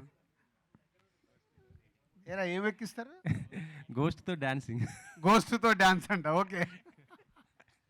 All the best. హర్షిత్ గారు, బలంగా అంటే ఒక బ్లాక్ బస్టర్ కొట్టిన తర్వాత ఇప్పుడు నెక్స్ట్ ఈ సినిమా వస్తుంది కదా, సో రాజు గారిని ఏ విధంగా యూజ్ చేసుకున్నారు ఈ సినిమాకి, ఏంటి ఆయన సపోర్ట్ మీకు ఎలా వచ్చింది అసలు? అంటే ఐడియా దగ్గర నుంచి ఫస్ట్ ఆయనతోటే కదా ట్రావెల్ అయింది వాళ్ళందరూ, తర్వాత మాకు చెప్పాక నచ్చింది. సో యూనిక్నెస్ చూసుకొని ఆ యూనిక్నెస్ని బట్టి డిఆర్పిలో కాన్సెప్ట్ బేస్ వెళ్తున్నాం కాబట్టి ఆ యూనిక్నెస్ మెయింటైన్ చేస్తూ చేస్తున్నాం. ఓకే సార్, అంటే బడ్జెట్ ఇప్పుడు టాప్ టెక్నీషియన్స్తో వర్క్ చేస్తున్నారు కదా, స్క్రిప్ట్ డైరెక్టర్ కొత్త వాళ్ళే కానీ టాప్ టెక్నీషియన్స్తో వర్క్ చేస్తున్నారు కదా, బడ్జెట్ మార్కెట్ కంట్రోల్లో పెట్టుకుని చేశారా లేదా? మార్కెట్ పర్లేదని మార్కెట్ కంట్రోల్ 100%. ఇందాక చెప్పాను కదా, వీళ్ళు నన్ను ఒక బడ్జెట్ అడిగి లాక్ చేశారని, ఆల్మోస్ట్ ఒక 5% ఇంక్రీజ్ అయింది అంతే. వాళ్ళు అనుకున్న దాంట్లో ప్రాపర్గా అన్ని ఫైనల్ చేసి ఆర్టిస్టులు, టెక్నీషియన్స్, కాస్ట్, ఎన్ని రోజుల్లో తీయాలి అంత బాగా డిజైన్ చేసుకొని వాళ్ళన్న బడ్జెట్లో చేసి ఒక 5% వేరియేషన్లో కంప్లీట్ చేశారు. It's a very comfortable economics, ఇక కొడితే వాళ్ళకు జాక్పట్. నా కంట్రోల్ తప్పింది, వాళ్ళని తెచ్చుకోమంటున్నాను, అదే కదా. Okay, thank you. Thank you so much. Thank you. మనోడు అడుగుతారు. సమ్మర్ సక్సెస్ఫుల్గా స్టార్ట్ చేశారు as a distributor. Tillu 100 crores కొడుతున్నట్టున్నారు. ఫైనల్గా దాంతో ముగించండి, అది దాని సంగతి. Yeah, is a great. Tillu నిన్న రిలీజ్ అయ్యి బ్లాక్ బాస్టర్ హిట్ అయింది. సో నెక్స్ట్ వీక్ మళ్ళీ ఫ్యామిలీ స్టార్, మళ్ళీ 3 weeks తర్వాత లవ్ మీ. మేబీ ఈ సమ్మర్ మనదే. ఓకే. నేను ఇందాక చెప్పాను కదా, ఇక్కడ సినిమా వ్యాపారంలో సక్సెస్లు వస్తాయి, ఫెయిల్యూర్స్ వస్తాయి. గ్రౌండ్లో ఉండి ఆడడమే ఇంపార్టెంట్. వస్తుంది ఒక బాల్. సో స్పీడ్ బ్రేకర్స్ నేర్చుకొని ముందుకెళ్ళాలి, జడ్జిమెంట్ని చెక్ చేసుకుంటూ ముందుకెళ్ళాలి. Sir family star promotion start చేశారు, చెన్నై వెళ్ళారు, తిరుపతి అక్కడ చేశారు, కానీ హైదరాబాద్లో ఇప్పటివరకు ప్రెస్ కాన్ఫరెన్స్ కండక్ట్ చేయలేదు. ఎల్లుండి చేస్తాం. ఫస్ట్ రోజు ప్రెస్తో ఇంటరాక్షన్. సార్ అంటే గేమ్ చేంజర్ పాన్ ఇండియా సినిమా కదా, అంటే కన్నడం, Tamil thank you. Release Game Changer గుర్తు చేసినందుకు. మొన్న 27th Game Changer Jaragandi song release చేసాం పాన్ ఇండియాలో. ఈజ్ మా 20 million క్రాస్ అయింది, 3 languages కలిపి. And Nithin, happy birthday to you. ఈరోజు నితిన్ది కూడా ఫస్ట్ లుక్ ఇచ్చాము, తమ్ముడు. అండ్ ఈరోజే ఫ్యామిలీ స్టార్ ప్రమోషన్స్ చేసి వస్తున్నాను, లవ్ మీ చేస్తున్నాను. ఈ వీక్ అంతా నాకు ఎలా ఉందంటే, ఎటు చూసినా ఏందిరా ఇది, మా పిఆర్ వాళ్ళు సార్ కొంచెం ఇది స్పీడ్ బ్రేకర్ ఇవ్వండి సార్, ఇది అనౌన్స్మెంట్ ఇవ్వలేమంటే ఏది ఆపలేమయ్యా, అన్నీ ఇవ్వాల్సిందే, ప్లాన్ చేసుకుంటే ఇస్తురు అని ఇవ్వండి అని కంటిన్యూ చేసాం. ఈ రోజుతో నితిన్ బర్త్డేతో అయింది. ఇప్పుడు only family star next 5 days. అది రిలీజ్ అయిపోయిన తర్వాత ఓన్లీ లవ్ మీ ఒక 1 month. అంటే అది ఎన్ని లాంగ్వేజ్లో రిలీజ్ అవుతుంది సార్ గేమ్ చేంజర్? ఎన్ని గేమ్ లాంగ్వేజ్? చేంజర్ ఇది all language, Indian languages, 5 languages, south 4 and Hindi. Okay. Date ఏమైనా లాక్ అయిందా సార్? ఆల్మోస్ట్ లాక్ అయింది, బట్ డైరెక్టర్ చెప్పిన తర్వాతే అఫీషియల్గా అనౌన్స్ చేస్తాం. Thank you.